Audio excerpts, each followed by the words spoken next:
कार्यशाला रखी गई है कि रिसोर्स कैसे क्रिएट करना है और कैसे मैन पावर को ट्रेन करना है, दोनों बातें हैं। रिसोर्स क्यों चाहिए? क्योंकि बिना रिसोर्स के टेक्नोलॉजी नहीं बनती आजकल के युग में। हम लोग अभी किस युग में है? लैंग्वेज इंफॉर्मेटिक्स ड्रिवन एआई, याद रख लीजिए, लैंग्वेज इंफॉर्मेटिक्स, जहाँ के हम डेटा आधारित टेक्नोलॉजी निर्माण करते हैं भाषाओं के लिए, और उससे एआई चलती है। एआई का अभी आजकल एक कंप्लीट जो पिक्चर आता है, लार्ज लैंग्वेज मॉडल का नाम सुना होगा आप लोगों ने। सब लोग हिंदी समझते हैं ना जी? किसी दिक्कत वाली बताइए तो मैं मिक्स करके करूँगा। तो लार्ज लैंग्वेज मॉडल जो होता है एलएलएम होता है, और जैसे चैट जीपीटी वगैरह तो पता ही होगा आपको। और चैट जीपीटी को ट्रेन करने में बहुत सारे डेटा की आवश्यकता पड़ती है, डेटा और पैरामीटर्स की, और वो हम आमतौर पे ओपन सोर्स या वेब से ले लेते हैं, और उस डेटा से मशीन ट्रेन होता है। फिर उस भाषा, जिस भाषा का डेटा था, उस भाषा के जो अन्य लैंग्वेज इंफॉर्मेटिक्स के टूल्स हैं वो उसमें प्लगिंग किए जाते हैं। तब वो एलएलएम जो है, जैसे चैट जीपीटी है एक उदाहरण है, वो आपके प्रश्नों का उत्तर देता है। प्रश्न के उत्तर देने के लिए पहले उसको प्रश्न को समझना होगा। प्रश्न में ध्वनि हो सकती है, स्पोकन प्रश्न हो सकता है, रिटन प्रश्न हो सकता है, एक्टेड प्रश्न हो सकता है। उसको समझनी होगी, तो उसको समझने के लिए अंग्रेजी भाषा में चैट जीपीटी है। अंग्रेजी भाषा में पहले से वो अवयव बने होने चाहिए। Speech understanding system, which can recognize speech, which can recognize gestures, which can recognize written language. ये सारे टूल्स जब बने हों, उसके बाद हमने उस भाषा के ह्यूज अमाउंट ऑफ डेटा में उसको ट्रेन किया। अब डेटा कहाँ से लाए हम, ये भी अलग कहानी है। अब न्यूयॉर्क टाइम्स के अखबार से जो उपलब्ध था ऑनलाइन, चैट जीपीटी ने अपने सिस्टम को ट्रेन कर लिया। न्यूयॉर्क टाइम्स को कोई दिक्कत नहीं हुई, क्योंकि डेटा फ्रीली अवेलेबल है, हम अखबार पढ़ते हैं ऑनलाइन, तो वो भी बच्चे ने पढ़ लिया। लेकिन अब वो chat GPT New York times generate कर देता है, तो उसका बिजनेस अफेक्ट हो रहा है। तो वो कोर्ट में गया, उसने ओपन एआई को सू किया, माइक्रोसॉफ्ट को सू किया, ये सारी कहानी है। तो डेटा लेना और डेटा को इस्तेमाल करना, उसको नया आईपीआर बनाना, ये सारी बातें बहुत आवश्यक है डेटा क्रिएशन के जो लोग हैं उनके लिए। तो ये सारे अवयव बने होने चाहिए। तो लैंग्वेज इंफॉर्मेटिक्स ड्रिवन एआई, यदि मान लीजिए अंग्रेजी भाषा में स्पीच रिकॉग्निशन सिस्टम नहीं होता, तो एलएलएम कैसे प्रश्न का जवाब देगा? एलएलएम जिसमें लैंग्वेज जनरेशन की कैपेबिलिटी नहीं होगी, तो उत्तर का जवाब कैसे देगा? वो प्रश्न को कैसे समझेगा? तो सारे अवयव बने होने चाहिए उसमें। तो ये लंबी प्रक्रिया है, और इस सारी प्रक्रिया में बहुत ही ज्यादा डेटा चाहिए होता है। Large amount of data in each language, and I say large amount of data, huge amount of data, billions of sentences. We recently did a ballpark exercise in Sanskrit, how much of data will be required in Sanskrit. And we thought that if you start counting from the Rigvedic times down to current times, you can't even get 3 billion words. सारे। तो अब यहाँ पर तो बहुत से words चाहिए। तो how do you get data back into Sanskrit? So you translate from some language into Sanskrit to create more data. English has a lot of data on internet, 53% of internet is English, 53%. And Hindi, the biggest language from India, is only 0.1% on internet, even lower than Thai. तो हिंदी में LLM बनाएंगे तो कहाँ से data आएगा? संस्कृत में बनाएंगे और कम डेटा मिलेगा हमें। जो सारी जो परंपरा हम यदि जोड़ भी लें तो भी इतने सब नहीं आते। तो हमने कहा कि कैसे, then you have to synthesize data, create synthetic data. अब सिंथेटिक डेटा के लिए हमें बूटस्ट्रैप करना पड़ता है। जैसे मान लीजिए कि संस्कृत में डेटा सिंथेसाइज करना है। एक तो नेचुरल डेटा हो गया जो हमने शास्त्रों से लिया या लोगों से रिकॉर्ड करवाया। दूसरा वो पूरा नहीं हो रहा तो हम क्या करें, डेटा सिंथेसाइज करेंगे। कैसे करेंगे? तो अपने धातु पाठ ले लिया, 2000 धातुएं हैं, 21 उपसर्ग है, और एक धातु के 180 रूप बनेंगे। अब वो परम्यूटेशन से कॉम्बिनेशन करते रहिए तो आपको कई सारे शब्द बन जाएंगे। But that will be synthetic data, not even natural data. You train LLM on a synthetic data, it will do synthetic behavior, right? तो ये सारी समस्या तो है, लेकिन डेटा यदि हम लेंगे तो डेटा कहाँ से लेंगे और क्यों लेंगे? पहले क्या होता था, 90s तक हम डेटा की बात नहीं करते थे। We talked about the grammar and lexicon.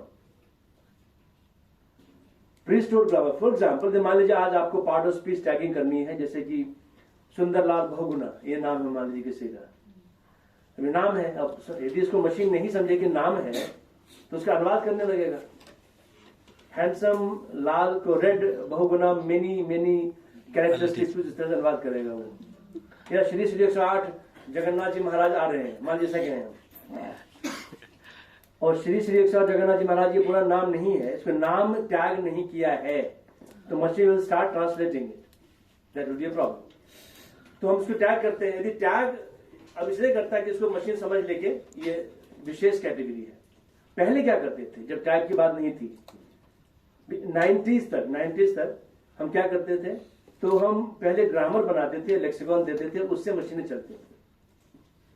जैसे मान लीजिए मुझे एक सिंपल सा काम बताना है कि इसको टैग करना है, तो हम उस भाषा की ग्रामर मशीन को देंगे कि भाषा में जो नाउन होता है उससे पहले विशेषण होते हैं, ठीक है, और नाम, इस तरह के नामों का इस तरह का संरचना होती है, और मशीन उस ग्रामर से फिर चीजों को समझेगा। उसमें मुश्किल क्या थी कि ओवर जनरेट करेगा, अंडर जनरेट करेगा, एम्बिग्युइटी होगी। अब एक साथ दो रूल लग गए। पाणिनि कहते हैं यदि एक साथ दो रूल लगे तो विप्रति शरीर परम कार्य, जो बाद में आया वो सही है। वहां भी एम्बिग्युइटी संभावना थी। ग्रामर में हमेशा ऐसी संभावना होती है, एक साथ दो रूल लगते हैं, दिमाग में भी लगते हैं, और अनऑप्टिमम मल्टीपल स्ट्रिंग्स आउटपुट होते हैं मस्तिष्क में। फिर फिल्टरिंग होती है, और फिल्टरिंग से जो ऑप्टिमम होता है मुंह से बाहर आता है। ये मस्तिष्क में प्रक्रिया होती है। तो मस्तिष्क जो व्याकरण बनाता है, आप समाज में इंटरैक्ट कर करके फिर वो ग्रामर को एक्सट्रैक्ट करता है। तो ग्रामर बेस्ड एआई जो पहले थी, ग्रामर लेक्सिकॉन बेस्ड, उसमें हम पहले क्या करते थे, ग्रामर देते थे और लेक्सिकॉन देते थे। 90 तक चला ही। उसके बाद जब इंटरनेट काफी पॉपुलर हो गया, डेटा खूब आने लगा, डेटा अब अंग्रेजी से इतर भाषाओं में भी डेटा काफी आने लगा, तो फिर मशीन लर्निंग की बात होगी। अब मशीन डेटा से सीखेगी, और डेटा खूब हमें देना पड़ेगा। अब डेटा दो तरह का होता है, जो अनस्ट्रक्चर्ड डेटा जो है ऑनलाइन, वो तो नेचुरल लैंग्वेज का डेटा है, और उसमें बहुत सी क्रिएटिविटी होगी, बहुत सी बातें होंगी, मशीन कैसे समझेगा उससे, अनसुपरवाइज्ड लर्निंग करेगी उसमें। फिर डेटा को स्ट्रक्चर करना है, तो स्ट्रक्चर करने में हम एनोटेट करते हैं, हम टैग प्रोवाइड कर देते हैं कि ये नाम है, ये नाउन है, ये प्रोनाउन है, ये क्रिया है, और इससे थोड़ी लर्निंग आसान हो जाती है मशीन के लिए। Machine becomes more accurate. But to do that we have to have a lot of data on internet. हम डेटा को क्रॉल करें, उसको एनोटेट करें। एनोटेशन स्कीम भी होती है, हर लेवल का एनोटेशन होता है। हमने जैसे साउंड्स का स्पीच एनोटेशन किया, साउंड का एनोटेट किया, अक्षरों को किया, फिर शब्दों को किया, फिर हमने ग्रुप्स बनाए, चंक बनाए, फिर वाक्य को एनोटेट किया, फिर डिस्कोर्स को एनोटेट किया, फिर अभी आज प्रैग्मेटिक एनोटेशन की बात होगी, सारी बातें होंगी। तो जिस तरह का डेटा चाहिए उस तरह की एनोटेशन करनी पड़ेगी आपको, और यदि एनोटेशन अच्छा हो तो मशीन जल्दी सीखती है। यदि एनोटेशन ना हो तो भी मशीन सीखेगी, देर से सीखेगी। आप कहेंगे मशीन अनुवाद जो हमारा प्रोजेक्ट है उसमें कहा एनोटेशन, उसमें क्या जरूरत है एनोटेशन की है, ये प्रश्न हो सकता है। हमने कहा ये अंग्रेजी का वाक्य है, जॉन लव्स मेरी, जॉन मेरी को प्यार करता है, ये वाक्य है, मशीन को सिखा दिया अनुवाद। इसमें why do we need annotation? यहाँ पे मतलब है कि आपने अनुवाद कर दिया तो दोनों को फिर पैरेललाइज कर दिया, स्ट्रक्चर कर दिया कि भाई ये वाक्य है, इसका वाक्य ये है। अब कई बार होता है कि एक एक्सप्रेशन में कई सारे वाक्य होते हैं। अब कई सारे वाक्यों का एक डिस्कोर्स है हिंदी में, इंग्लिश में, उसका हिंदी में आप करेंगे। अब वहां पे 4 वाक्य, यहाँ पे 3 ही वाक्य में हो गया, तो आपको उसमें समानांतर करना पड़ता है, पैरेलल डेटा बनाना पड़ता है, एक का एक करके, उससे मशीन ज्यादा सीखती है। यदि वो डेटा में आपने उसका समानांतरीकरण ठीक से नहीं किया है तो मशीन की फिर सीख में अंतर पड़ेगा और मुश्किलें आएंगी उसमें। यदि डेटा आपके स्मॉल सेंटेंसेस हैं, सोर्स में, टारगेट में, ज्यादा अच्छे सीखेगा मशीन। बड़े बड़े सेंटेंस हैं, सीखने की गति थोड़ी कम हो जाएगी। तो जैसा डेटा होगा उस तरह की लर्निंग होगी। ये सारी जो परिवर्तन आए हैं एआई में, वो 90s के बाद से आए हैं। Now we believe in machine learning based AI. Machine learning से पहले मशीन लर्निंग, हमारे छात्र जो कुछ एक्सचेंज में गए थे यूरोप, देवेंद्र वगैरह, ये सब सिमेंटिक्स का क्या है, semantics will be coming back with big bang. तो डेटा बहुत क्रिटिकल हो जाता है हमारे लिए, और डेटा बनाना, मशीन ट्रांसलेशन 2 तरह का है। या तो हम पहले मशीन अनुवाद करें, फिर अनुवाद को हम इसको स्ट्रक्चर कर दें, अलाइन कर दें। अलाइनमेंट बहुत जरूरी होता है। फिर हम उसको पार्ट ऑफ स्पीच टैग भी कर दें तो कुछ एक्यूरेसी के लिए हो जाती है। और जो हमने डेटा बनाया था, आपको भी दिखाएंगे आगे कि 17 भारतीय भाषाओं का डेटा बना था यहाँ पे जेएनयू में, जो जेएनयू उसका कंसोर्शियल लीडर था, 17 यूनिवर्सिटी हमारे साथ थी, उसने बहुत सारे डेटा बना मशीन लर्निंग के लिए, 17 भाषाओं का बनाया। मैथिली नहीं थी उसमें, मैथिली, डोगरी, कश्मीरी और 3 संस्कृत, 4 2 भाषाएं और 3 भूल रहा हूँ, वो नहीं थी, 6 भाषाएं, 17 थी, 23 अंग्रेजी लगा के 23, 17 मिली थी हमें और 6 नहीं मिली। तो मैथिली इसमें नहीं थी, तो अब मैथिली का डेटा बन रहा है, तो हम ये चाहेंगे जो मैथिली का डेटा बने उसी सिस्टम से बने, ताकि हम मैथिली उसमें ऐड कर दें। तो उसके लिए सिस्टम समझना पड़ेगा जो हमारा सिस्टम है। तो जो पूरा विषय है संगणकीय भाषा विज्ञान, इसमें हम क्या क्या आमतौर पर करते हैं, ध्यान से देखिएगा। छोटी चीजें हैं और उससे बड़ी चीजें हो जाते हैं। फॉन्ट बनाना है, ये भी एक हमारा एक्सरसाइज है। अब फॉन्ट नहीं होगा तो लिखेंगे कैसे भाषा में? अभी शारदा का फॉन्ट में बना रहा हूँ, शारदा लिपि लुप्त प्राय है, पता है आपको। शारदा लिपि को हमने यहाँ पे 150 छात्रों को सिखाया संस्कृत सेंटर में, एक एग्रीमेंट करके किसी एक एनजीओ के साथ। उसका फॉन्ट में खुद ही बना रहा हूँ। अब फॉन्ट आधा बनाया, आधा बड़ा हुआ, उसको बनाना है। जब फॉन्ट नहीं बनेगा, फॉन्ट कन्वर्टर नहीं बनेंगे। जैसे देवनागरी में डॉक्यूमेंट है, उसको शारदा में कन्वर्ट करना है, या शारदा में डॉक्यूमेंट है, बहुत कम लोग पढ़ पाते हैं, देवनागरी में कन्वर्ट करना है ताकि ज्यादा लोग पढ़ सकें। फॉन्ट कन्वर्टर चाहिए आपको, क्योंकि भारत में लिपियां बहुत सारी, 12 लिपियां फंक्शनल है, शारदा आ जाएगी तो 13 हो जाएंगी मान लीजिए। एडिटर चाहिए। आपने फॉन्ट बना दिया, लेकिन टाइप कैसे करेंगे? आप टाइप करने के आपके पास तो QWERTY कीबोर्ड है, QWERTY कीबोर्ड से आपको उसको मैप करना पड़ेगा, and then using some kind of software जहां पे आप लिख सकें, नोटपैड में जहां लिखना लिखें। तो हम टेक्स्ट एडिटर बनाते हैं। कई बार टेक्स्ट एडिटर में स्पेल चेकर भी हम डाल सकते हैं, जितना हमने काम कर लिया है, ग्रामर चेकर भी डाल सकते हैं, सिंपल टेक्स्ट एडिटर भी हो सकता है। नोटपैड सिंपल टेक्स्ट एडिटर है, उसमें स्पेल चेकिंग नहीं होती। MS डॉक्यूमेंट जो है टेक्स्ट एडिटर भी स्पेल चेकर है। तो किस तरह का बना सकते हैं, वो स्टेप बाय स्टेप, ये सारी बातें करनी पड़ती हैं। ये बेसिक इनपुट आउटपुट स्कीम जैसे होता है। अब है ASR, स्पीच रिकॉग्निशन। हम इनपुट हम लिख के नहीं देंगे, मशीन लिख के, हम बोल के देंगे इनपुट। तो ऑटोमेटिक स्पीच रिकॉग्निशन हो गया। देवेंद्र जी PhD कर रहे हैं संस्कृत के लिए। अब टेक्स्ट टू स्पीच, ये आउटपुट हो गया। टेक्स्ट है और मशीन में ने पढ़ के सुनाना है, ये टेक्स्ट टू स्पीच हो गया, टेक्स्ट टू स्पीच हो गया, ये आउटपुट मैकेनिज्म हो गया। ऑप्टिकल कैरेक्टर रिकॉग्निशन, ये इनपुट मैकेनिज्म है। टेक्स्ट में लिखा हुआ है, हमने स्कैन किया, मशीन ने टाइप कर दिया, तो इमेज से टेक्स्ट हो गया। OCR जो है वो प्रिंटेड टेक्स्ट का इमेज लिया, उस इमेज से फोरग्राउंड जो लिखी हुई बात है उसको निकाल के, बैकग्राउंड को रिजेक्ट करके फोरग्राउंड को टाइप कर दिया। जो किताब की इमेज होगी तो उसमें व्हाइट स्पेस बैकग्राउंड होगा और ब्लैक स्पेस जो फोरग्राउंड होगा नॉर्मली। तो फोरग्राउंड को निकाल के बैकग्राउंड रिजेक्ट करके वो टाइप, उसको टाइप करता है वो। उसके लिए बहुत सी बातें करनी पड़ती हैं। ऑनलाइन हैंड राइटिंग रिकॉग्निशन, अब जब हम हाथ से लिख रहे हैं टैब वगैरह पे, हाथ से लेके उसको मशीन टाइप करते, ये बहुत जरूरी है। क्योंकि बहुत से अब कल को यदि हम एजुकेशन में इसका प्रयोग करेंगे, एजुकेशन में, और लोग हाथ से लिख के अपना आंसर शीट देंगे, तो हाथ से लिखे आंसर शीट को मशीन कैसे इवेल्युएट करेगा? जब तक हस्त की सामग्री को टाइप नहीं करेगा, टाइप करने के बाद भी वो इमेज टेक्स्ट को सर्च कर पाएगा, प्रोसेस कर पाएगा। इमेज को प्रोसेस करना बड़ा कठिन होता है। हस्त की सामग्री में इमेज है, ठीक है, उस इमेज को सर्च करना, प्रोसेस करना बहुत मुश्किल होता है।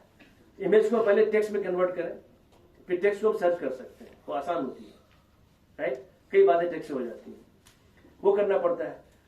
ये सब बातें होगी। फिर उसके बाद मशीन ट्रांसलेशन करना होता है। जब एक भाषा में डॉक्यूमेंट आ गया, उसको अन्य डॉक्यूमेंट भाषा में प्रस्तुत करना है, तो हमें अनुवाद करना पड़ेगा, ट्रांसलेट डॉक्यूमेंट। क्योंकि ट्रांसलेट इसलिए कि बहुत से लोग उसको पढ़ पाएंगे, क्योंकि हर समाज में कई भाषा के लोग नहीं होते, कई भाषा के लोग होते हैं, सबको ज्ञान चाहिए। हर भाषा में ज्ञान होता नहीं उतना। ज्ञान की जो रचना होती है हर भाषा में अनइक्वल होती है। समाज में अनइक्वल होता है, भाषा में अनइक्वल है। तो जिस भाषा में ज्ञान नहीं है, रचना नहीं हुई ज्ञान की, उसको ज्ञान देना है। लोग पढ़ना चाहते हैं तो जिस भाषा में, वहां से अनुवाद करेंगे। अनुवाद की प्रक्रिया सारे देश करते हैं। फिर टेक्स्ट समराइजेशन, टेक्स्ट को समरी बनाना और सिंप्लीफाई करना। अब कादम्बरी जो पुस्तक है उसमें एक शब्द 38 पेज तक जाता है, ऐसा कहते हैं। संहिता संहिता संहिता लगातार कंटिन्यूअस टेक्स्ट, उसको अलग अलग पृथक करना है, सिंप्लीफाई करना है, तो वो करना पड़ेगा। Cross lingual information access, CLIA, हमने पूछा एक भाषा में और उस भाषा में उत्तर इंटरनेट पर उपलब्ध नहीं है, ऐसा हो सकता है। हर भाषा में डेटा इंटरनेट पर नहीं है। अब लद्दाखी भाषा में पूछ रहा है, मान लीजिए लद्दाखी में कोई डॉक्यूमेंट्स इंटरनेट पर नहीं जो मशीन सर्च करके देगा, लेकिन उसको उत्तर तो चाहिए, तो लद्दाखी से अनुवाद करना पड़ेगा हिंदी अंग्रेजी में, तो उसमें डेटा सर्च कर लीजिए and then report back to the person by translation, cross language information access. तो जो भी आदमी इंफॉर्मेशन चाहता है उसको इंफॉर्मेशन मिल जाए, चाहे इंफॉर्मेशन नेट पे किसी भाषा में है, वो नेट पे इंफॉर्मेशन जिस भाषा में हो कोई बात नहीं, हम उसमें उससे प्राप्त कर लेंगे information, cross language information access. ठीक है। और अन्य ढेर सारे नए नए विषय, बहुत सारे विषय हैं। आप कोई भी विषय की बात करें, हर विषय में इसका एप्लीकेशन है, चाहे लीगल हो, चाहे केमिस्ट्री, फिजिक्स, किसी विषय में ले लीजिए जहां भाषा की आवश्यकता है वहां पे इसकी आवश्यकता है। अब केमिस्ट्री का टेक्स्ट पढ़ने के लिए आपको लैंग्वेज एनालिसिस तो करनी पड़ेगी ना, तो जब तक मशीन लैंग्वेज को समझ नहीं पाए मशीन इंटेलिजेंट नहीं हो सकती।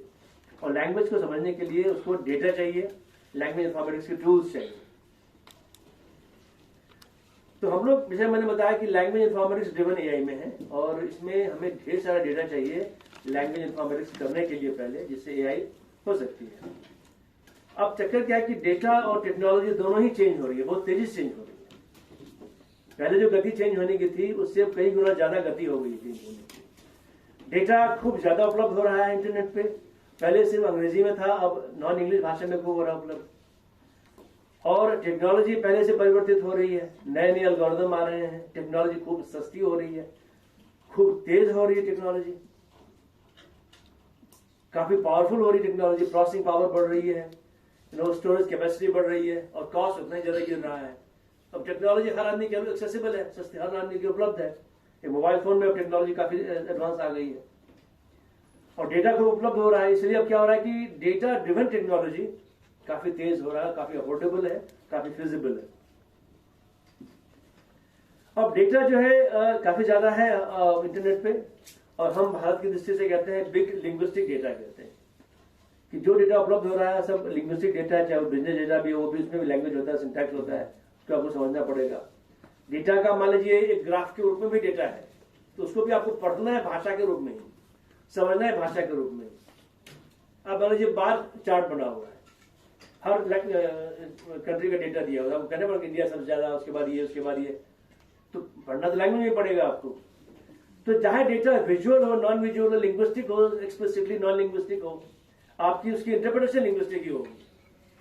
Therefore, natural language understanding (NLU) is becoming more important these days than NLP, speech processing. Processing has been solved. जो जनरेटिव एआई है वो प्रोसेसिंग को जनरेट कर दे रहा है, कोई दिक्कत नहीं, बस समझ की बात जो है, समझने वाली बात मुश्किल हो रही है, क्योंकि डेटा की कॉम्प्लेक्सिटी बहुत ज्यादा है। टिपिकली बिग डेटा क्या करते हैं, जो बड़ी इंपॉर्टेंट कल में लेक्चर में था दार्जिलिंग में, तो वहां पे एक एक्सपर्ट बता रहे थे कि हम लोग जो इस युग में हैं, स्टीफन हॉकिंस ने कहा था कहीं पे कि जो हमारा युग जो है ये कॉम्प्लेक्सिटी वाला युग है। तो हर आदमी को कॉम्प्लेक्सिटी को अपनाना चाहिए, कि कॉम्प्लेक्सिटी ही सच्चाई है, सिंप्लिसिटी सच्चाई नहीं है। और कॉम्प्लेक्सिटी को कैप्चर करने के लिए आपको कॉम्प्लेक्स मेथड चाहिए, जैसे स्टैट चाहिए आपको, मशीन लर्निंग चाहिए, विजुअलाइजेशन चाहिए, ये सीखनी पड़ेंगी आपको। Data will become more and more complex as we go further. आप भारत में देखिए, सबसे ज्यादा मिक्स्ड भाषा कौन सी है भारत में? तेलुगु, इंटरनेट पे, उसके बाद हिंदी आती है। मिक्स मतलब जो इंटरनेट पे आप प्रयोग देखते हैं आमतौर पे, अंग्रेजी को मिक्स हो रही है, अन्य भाषाएं मिक्स हो रही हैं। तो उत्तरोत्तर भाषाओं में मिक्सिंग बढ़ती जाएगी और भाषाओं के नए नए अनुप्रयोग होते रहेंगे। आप सोशल मीडिया की भाषा देखिए, खूब एक्रोनिम जैसी हो गई है, शॉर्ट फॉर्म्स खूब इस्तेमाल हो रहे हैं, इमोजीज इस्तेमाल हो रहे हैं।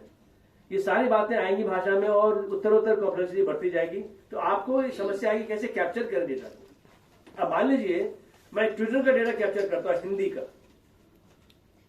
ठीक है, तो पहले तो आपको देखना पड़ेगा कि हिंदी रोमन में लिखी जाती है, अंग्रेजी में रोमन लिखी जाती है, तो जो लिखा गया है वो डेटा किस भाषा का है? लिपि एक ही है, रोमन लिखा गया है, लेकिन मैथिली है, हिंदी है कि अंग्रेजी है कि बांग्ला, सब लिखी जा रही रोमन में, पहले ये पता करना पड़ेगा। लैंग्वेज आइडेंटिफिकेशन, एक इसका मैं आपको बताता हूं प्रैक्टिकल इशू, मुझे मिला था एक कंसल्टेंसी स्विफ्ट की से संथाली का कीबोर्ड बनाने के लिए, ओल्ड चिकी में। संथाली की लिपि ओल्ड चिकी है, ठीक है, जो नहीं जानते जान ले। संथाली ऑस्ट्रेशियाई भाषा है, लिपि उसकी देवनागरी पॉपुलर है, लेकिन ओल्ड चिकी उसकी असली लिपि है। तो मुझे ओल्ड चिकी में कोई डेटा नहीं मिला ऑनलाइन जिससे मैं कीबोर्ड बनाता उसका। तो मैंने सोचा ओल्ड चिकी सीखता हूँ, फिर मैंने मनोहर पौधे खरीदी ओल्ड चिकी की, देखने लगा बड़ी सिंपल सी लिपि है। लेकिन सीखने के बाद क्या होगा, उसको डेटा चाहिए उसमें ना, आप समझ तो राइट इन ओल्ड चिकी। मैंने पूछा है उनका, कोई लिखता नहीं ओल्ड चिकी में। तो कहा किसी को अनुबंधित करूं, वो लिखे डेटा, कितना लिखेगा, फिर भी बहुत मुश्किल है। मैंने कहा उनसे कि भाई मुश्किल है, आप देवनागरी में कर दीजिए उसको, क्योंकि रांची के लोग देवनागरी लिखते हैं, देवनागरी चल रही है उसमें। अब देवनागरी में डेटा खूब मिल जा रहा है संथाली का, लेकिन उस संथाली डेटा में भोजपुरी, मैथिली, हिंदी मिक्स है। आपने डेटा क्रॉल किया वेबसाइट से, कुछ पोर्शन उसका पता चला कि जो टाइटल है हिंदी में, कहीं भोजपुरी में है, कहीं मगही भी देख रहा था, कहीं आप संथाली है। तो आप अलग कैसे, सबकी लिपि एक ही है। अब ऑटोमेटिकली ह्यूमनली तो आप कर सकते हैं, जिसको भाषा आती है अलग कर लेगा वो, लेकिन मशीन कैसे अलग करेगा। आपने ट्विटर से डेटा निकाला, मैं बात कर रहा हूं कॉम्प्लेक्सिटी की, जो बढ़ती जाएगी आगे। Capturing data is very important. हमने डेटा लिया ट्विटर से, अब उसको पहली बात तो हम रोमन को देवनागरी में करेंगे, हम वो पोर्शन देवनागरी करें जो हिंदी है, हमें हिंदी निकालना है, बाकी छोड़ देना है। समझ रहे हैं ना। अब go step by step. Data capture करना आसान नहीं है, जिसको हम कहते हैं प्री प्रोसेसिंग डेटा कैप्चरिंग, बहुत मुश्किल काम है। तो आपने कहा चलो यहां से लिख रहा है रोमन में, ये अंग्रेजी पोर्शन है, क्योंकि अंग्रेजी में पहला वो कैपिटल में लिखते हैं। अब हिंदी में कैपिटल लिखने लगे लोग, देवनागरी कैपिटल हिंदी में लिखते हैं। उसके बाद चलिए ये वर्ब एंड में है, तो ये अंग्रेजी नहीं हो सकती, ये हिंदी होगी। वर्ब एंड में हिंदी में होता है, उसको रिजेक्ट कर दिया। फिर आपने लिया सेंटेंस, अब बच गए जो जिसमें वर्ब एंड में नहीं है, तो हिंदी होगी, भोजपुरी, मैथिली सारी होंगी। उसमें कैसे निकालेंगे, मैथिली में छह छू आता है लास्ट में, चलिए वो मैथिली समझ गई आपने, बाकी हिंदी भोजपुरी कैसे अलग करेंगे। तो कई सारी समस्या है। तो उसके बाद आप पहुंचे हिंदी पे, फिर आपने उसको देवनागरी कन्वर्ट किया, फिर आप उसको किसी ह्यूमन से वेट कराएंगे, भैया बताओ कुछ गड़बड़ ठीक तो नहीं है, मतलब गड़बड़ तो नहीं है। उसके बाद आपने डेटा बहुत सारा लिया, मान लीजिए आपने प्रोसेस कर दिया, then you have the problem of storage the data. Store कहां करेंगे, स्टोर करेंगे सिंपल हार्ड डिस्क में, तो उसकी इश्यूज है अपनी, करप्ट हो जाएगा डेटा, इजीली कोई हैकर हैक कर लेगा। आपने स्टोर किया, उसको इनक्रिप्ट कर दिया, इनक्रिप्शन की चाहिए बढ़िया, फिर उसको पोर्टेबिलिटी की इशू आएगी। आपने स्टोर डेटाबेस में किया, आरडीबीएस में किया, तो स्टोरेज तो बढ़िया हो गया, पोर्टेबिलिटी की इशू रहेगी, can be store data back in Unicode. अब ये डेटाबेस ही यहाँ पे यूनिकोड में किया, ये आपका फ्रंट एंड जहां से आप प्रोग्राम डेटा एक्सेस कर रहे हैं, डेटा ट्रैवल करेगा। पाणनी धातु कहते हैं, तो धातु पाठ अंदर आ जाता है, पाणनी ग्रामर धातु पाठ नहीं है, बाहर है, तो धातु कहते हैं, तो वो अंदर आ जाता है। अंदर आता है तो पाइपलाइन बेसिस होगी, डेटा अंदर आएगा, right, then he has to access data. तो डेटा आपने यूनिकोड में स्टोर किया, अब पाइपलाइन के थ्रू यूनिकोड डेटा ट्रैवल कर रहा है, उसका फॉर्म बदलते नहीं जा रहा है, डेटा का जो स्ट्रक्चर है मेंटेन होना चाहिए। तो आपको मिला यूनिकोड में, आपने स्टोर किया यूनिकोड में, तो ये बैक एंड फोर्थ चलना चाहिए। तो ये सारी बातें आपको देखनी पड़ेंगी स्टोरेज की। उसके बाद स्टोरेज आपने आरडीबीएस में किया कि एक्सएमएल में किया कि एचटीएमएल में किया, किसमें किया, कई सारे फॉर्मेट्स हैं। उसके बाद एनालिसिस सबसे इंपॉर्टेंट है। डेटा आपने स्टोर कर लिया, कैप्चर करके स्टोर कर लिया बढ़िया से, उसकी एनालिसिस करनी है, that is the basic thing. Data visualization, दो इंपॉर्टेंट स्किल्स हैं जो आजकल की सेंचुरी में, स्टैटिस्टिक्स एंड डेटा विजुअलाइजेशन, जो सबको आनी चाहिए। उस डेटा से क्या निकल के आ रहा है। अब मैं कहूं चलिए डेटा को हमने, एक सेंटेंस हिंदी का है, आज दिल्ली में बहुत गर्मी है, ये वाक्य है, इसको कैसे विजुअलाइज, क्या मतलब विजुअलाइज करने का, इसकी आंतरिक संरचना कैसी है, आज क्या है, बहुत क्या है, गर्मी क्या है, दिल्ली में क्या है, इस सबको पहले आइडेंटिफाई करना कि क्या है, कि संरचना तैयार करना। ये वाक्य की संरचना हो गई, संज्ञापद क्रियापद में से हो गया, ये इसकी एक विजुअलाइजेशन होगी। और भी हो सकती है, आज दिल्ली में, दिल्ली का इमेज उससे जुड़ सकता है, गर्मी है, गर्मी हीट का भी एक्सप्रेशन आ सकता है। तो डेटा को कैसे विजुअलाइज कर रहे हो, सारी बातें करनी पड़ेंगी। जो आवश्यकता है, टारगेट हम डेटा विजुअलाइज कर रहे हैं टारगेट एप्लीकेशन के लिए, उसको क्या चाहिए, ठीक है नहीं। उसके बाद based on that machine has to make a decision. किसी ने पूछा कि आज दिल्ली में क्या है, तो बहुत गर्मी है। दिल्ली क्या है, एक शहर है। दिल्ली क्या है, उसको कनेक्ट करके विकिपीडिया से दिल्ली का इंफॉर्मेशन ले लिया। तो एक सेंटेंस के स्टोरेज और विजुअलाइजेशन से बहुत सी बातें सॉल्व हो जाती है मशीन के लिए। ऐसे लाखों वाक्य आप जमा करेंगे तो मशीन ज्यादा इंटेलिजेंट हो जाएगी। लेकिन आपको डेटा को बढ़िया से रिप्रेजेंट करना है विद ऑल द इंफॉर्मेशन। वही हम सिखाने वाले हैं आपको कि कैसे हर वाक्य के जो संरचना होती है, वाक्य संरचना होती है, टेक्स्ट है, स्पीच है और जेस्चर्स है। जेस्चर के ऊपर बताता हूं आपको। जैसे मान लीजिए कि नेविगेशन सिस्टम गाड़ी का है। अभी आप गाड़ी में अपने गूगल मैप लगा दिया, चलते जा रहे हैं और कहीं आपने गलत मोड़ लिया तो क्या, अरे किधर मुड़ रहा है, तो पीछे आ जा, ऐसा मान लीजिए कहता है वो। और आप भी सुन के बोल रहे हैं, बोल रहे हैं, वो भी समझ रहा है, मान लीजिए आप पूछ रहे हैं जवाब, लेकिन आपको स्टीयरिंग से हाथ नहीं हट रहा है। इसमें क्या होगा कि आपकी बोली भाषा को समझे और आपके जेस्चर को भी समझे। आपके चेहरे पर स्ट्रेस आ रहा है, मशीन समझ गया कि स्ट्रेस में है, अरे भाई ठीक जा रहा है, चिंता मत कर, ठीक जा रहा है। तो इसके लिए मोटरोला जैसी कंपनियां बहुत पहले इसे प्रयास कर रही है। मुझे याद है मैं एक प्रोजेक्ट में शामिल था अमेरिका में, जिसमें कि हम जब पढ़ते हैं टेक्स्ट को तो पढ़ते वक्त क्या क्या भाव चेहरे पे आते हैं। ये भाव अलग अलग कंट्रीज, अलग अलग एथनिसिटी, अलग अलग एज, सब में अलग अलग होता है। हम पढ़ते वक्त अलग अलग जेस्चर हाव व्यक्त करते हैं, वो भी कैप्चरिंग की जाती है। तो आइडिया क्या है कि आदमी को अच्छे से अच्छा इंफॉर्मेशन मिल सके मशीन के द्वारा, उसका काम आसान हो। और जब हमारी बात को मशीन समझेगा तो सही में डिसीजन मेकिंग उसकी अच्छी हो जाएगी। तो डिसीजन मेकिंग अच्छी हो। डिसीजन मेकिंग क्या है, ट्रांसलेट करना एक डिसीजन मेकिंग है, स्पीच को जवाब देना डिसीजन मेकिंग है, ठीक है, फॉन्ट कन्वर्ट करना डिसीजन मेकिंग है। Any task performed accurately by the machine is decision making. But to be able to do that machine has to have lot of data, lot of training, ठीक है ना। इसलिए data बहुत important हो जाती है।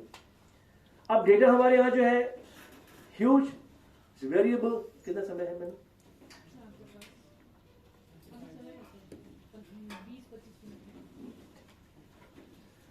data is huge, it's variable, gets created on the fly and changes with great speed.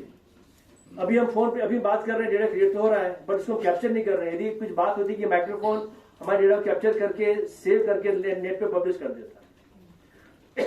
ऐसे यदि होता तो हमारे देश में डेटा खूब बनता है, लेकिन डेटा नहीं बन रहा है। हम डेटा बना रहे हैं यूट्यूब पे हिंदी नंबर 4 भाषा है in terms of volume that we are creating there. But written language में डेटा हमारा 0.1% हिंदी है, बाकी भाषाओं में नीचे है। यदि हम बोलें, सब लोग खूब बोलते हैं फोन पे, और बोली भाषा को फोन कैप्चर करके ASR से उसको कन्वर्ट करके टेक्स्ट में सेव कर देता, तो डेटा बहुत बन जाता देश में। नहीं, वो हो नहीं रहा है। और उसमें कई सारी एथिकल इश्यूज भी हैं, परमिशन भी चाहिए लोगों का। बिना परमिशन कैसे डेटा उसका पब्लिश कर देंगे इंटरनेट पे। कैन मशीन ऑटोमेटिकली डिटेक्ट कि कौन सा डेटा प्राइवेसी वाला है, कौन सा डेटा पब्लिक वाला है? Can machine have that sense? उसको भी ग्रांट करें authority, you decide what you think is private and what you think is public. मैंने सब ब्लैंकेट परमिशन मशीन को दे दिया है, तो मशीन कर सकती है ऐसा। जिस डेटा में शॉर्ट सेंटेंसेस हो, थोड़े से ज्यादा ब्रेथी वॉइस हो, तो प्राइवेट कम्युनिकेशन मान लीजिए, डेटा लंबे लंबे सेंटेंसेस हो, क्लियर है, पब्लिक हो सकता है। There could be, parameters for identifying private and public speech. The machine can be smarter, machine can store data automatically. And that will lead to a lot of data from India, because we have a lot of people here. 1.4 billion, right? Is that what? What 40 billion? I'm confused. No, 1.4 billion people in India. 140 crore लोग हैं, right? अब इतने लोग बोलते नहीं, अब 60% phone सबके पास है, तो बहुत से ज्यादा लोग बोल रहे हैं फोन पे। जो लोग फोन पे बोले उसको यदि स्टोर करते रहे तो बहुत डेटा आ जाएगा। I remember there was some company from Israel, Human Voices, which had come to JNU long time back, and they wanted me to do this exercise for them, creating data, human data. हमारे student जाते mobile phone लेके लोगों से interview करते और करते थे कि वो फिर वो the negotiation broke down, but they were offering very little money to our students, so I could not actually go into that. तो वो इंटरव्यू करते और जो लोग बोलते वो डेटा उनके सर्वर पे स्टोर होता विद ऑफ कोर्स कॉपीराइट के साथ, उससे डेटाबेस बनता है काफी सारा। तो any data which is structured, which is copyright free, is gold, actually gold for us today. Gold mining हम कर रहे हैं, डेटा माइनिंग कर रहे हैं। To deal with complex data sets is typical of big data. हमें चाहिए smart algorithms and easier access mechanisms. What is smart algorithm, what is easier access mechanism? अब डेटा कहीं है तो सही, लेकिन हम एक्सेस नहीं कर पा रहे हैं because of copyright issues, because of end to end difference in the storage mechanism. मैं एक्सेस करना चाह रहा हूं सर्टेन लैंग्वेज के जरिए, वो जवाब नहीं दे रहा डेटाबेस, वो किसी और लैंग्वेज में है, ठीक है. और मैं एक्सेस करना चाह रहा हूं, डेटा परमिशन नहीं दे रहा, एक्सेस नहीं दे रहा है. किस तरह की बात है? एक्सेस कर भी लिया तो कुछ गार्बेज निकल रहा है, कुछ आ नहीं रहा है, यूनिकोड कन्वर्ट हो गया. हमने एक्सेस कर लिया, जो आ रहा है वहां से निकल के यूनिकोड ट्रांसलेट हो गया किसी और भाषा में, एस्की में. हम यूनिकोड एक्सेप्ट कर रहे हैं, एक्सपेक्ट कर रहे हैं, वो एस्की मिल रहा है हमें, राइट. तो कई सारी बातें. Database techniques are constantly evolving. जो डेटाबेस टेक्निक्स हैं, RDBMS जो हमने किया था अपनी सॉफ्टवेयर कंपनी में 1996 ऑनवर्ड, राइट, 2012 तो उस वक्त RDBMS चल रहे थे. अब कई तरह के डेटाबेसेस और नए तरह के आ गए हैं. You know, there's a lot of AI also in data storage. ये सारी चीजें हो रही हैं, तेजी से चल रहा है, डेटा भी चेंज हो रहा है, एल्गोरिथम भी चेंज हो रहा है, टेक्नोलॉजी भी चेंज हो रहा है. तो that makes this situation in India much more complex. अब देखिए डेटा पहले क्या था कि पहले इंग्लिश डेटा ज्यादा था. अब जो अदर साइड है, नॉन इंग्लिश वर्ल्ड, वो भी काफी डेटा बना रहे हैं इंटरनेट पे. डेटा पहले कम था, अब काफी डेटा हो रहा है इंटरनेट पे. Scan to profuse amount of data. Monolingual to multilingual. पहले डेटा सिर्फ इंग्लिश या यूरोपियन लैंग्वेज में आती थी, अब ढेर सारी डेटा आ रहा है, अलग अलग भाषा में आ रही है.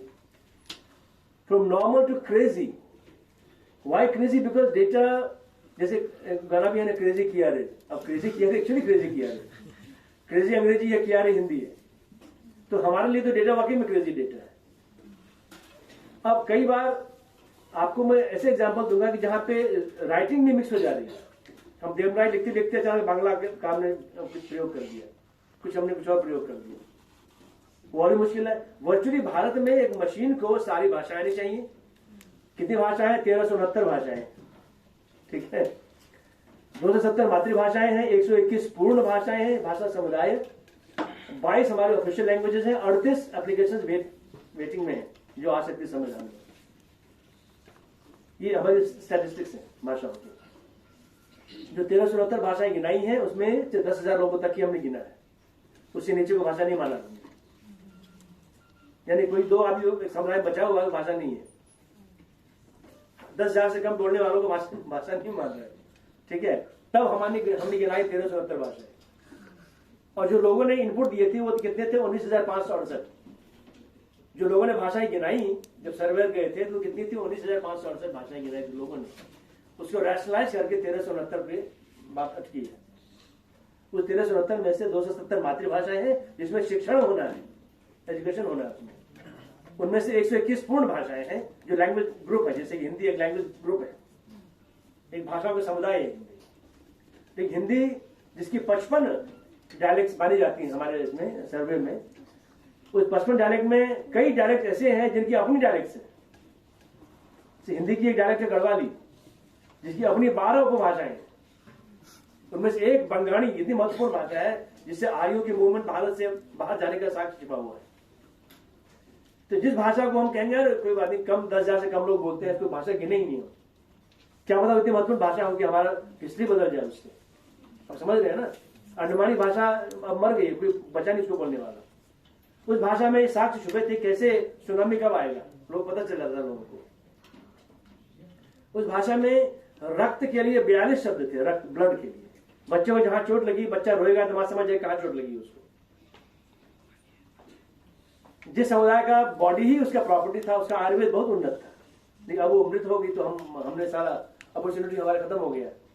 तो हर भाषा महत्वपूर्ण होती है. तो हमारे यहाँ तो इतनी क्रेजी सिचुएशन है कि इतनी सारी भाषाएं हैं, मशीन को सारी भाषा आनी चाहिए, सारी लिपियां आनी चाहिए, क्योंकि एक डॉक्यूमेंट में सारी भाषाएं थ्योरेटिकली हो सकती हैं, सारी लिपियां हो सकती हैं थ्योरेटिकली.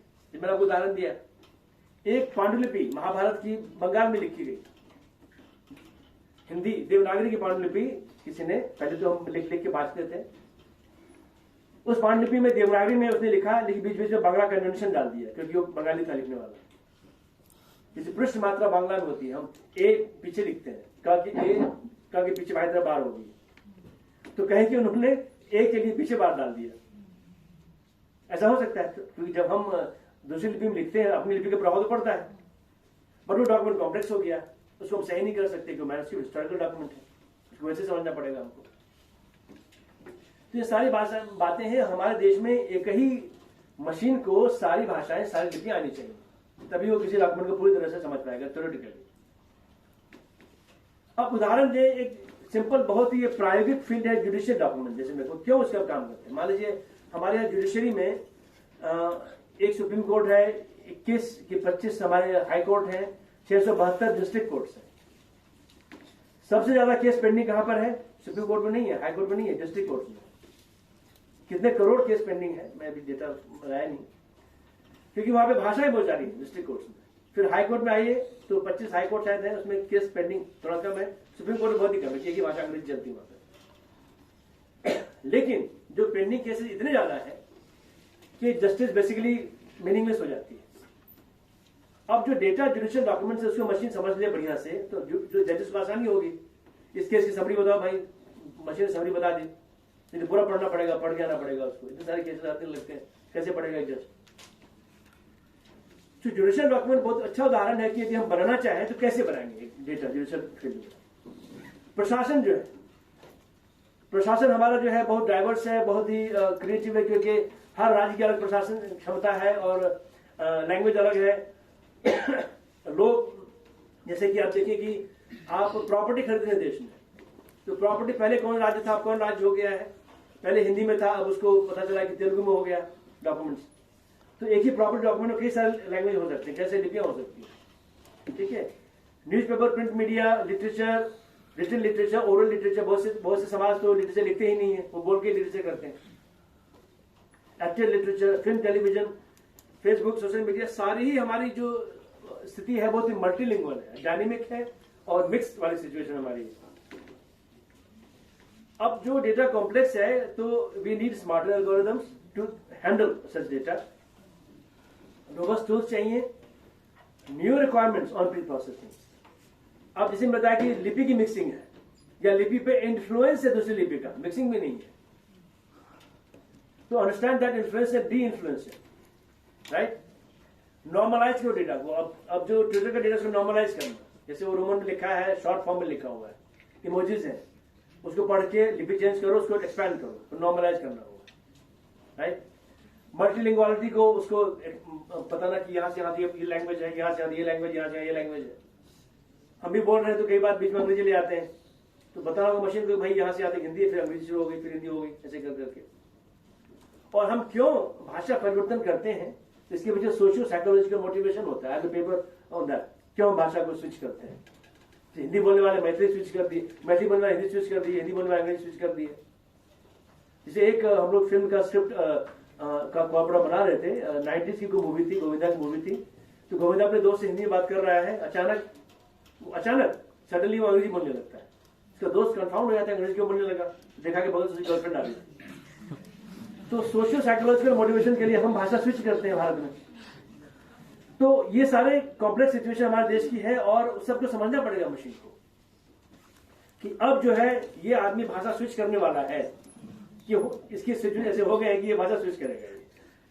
या तो जो आगंतुक जो है नया है, बिल्कुल वो गेज कर रहा है कि भाषा कौन सी इसकी होगी, किसमें बात किया जाए। हम स्पीच प्लानिंग करते हैं ना, we plan very complex situations in India, क्योंकि हम जानना चाहते हैं आदमी है कौन, ये किस भाषा का, किस समुदाय का, क्या बोलूं कि टॉपिक अप्रोप्रिएट होगा, क्या टॉपिक अप्रोप्रिएट नहीं होगा।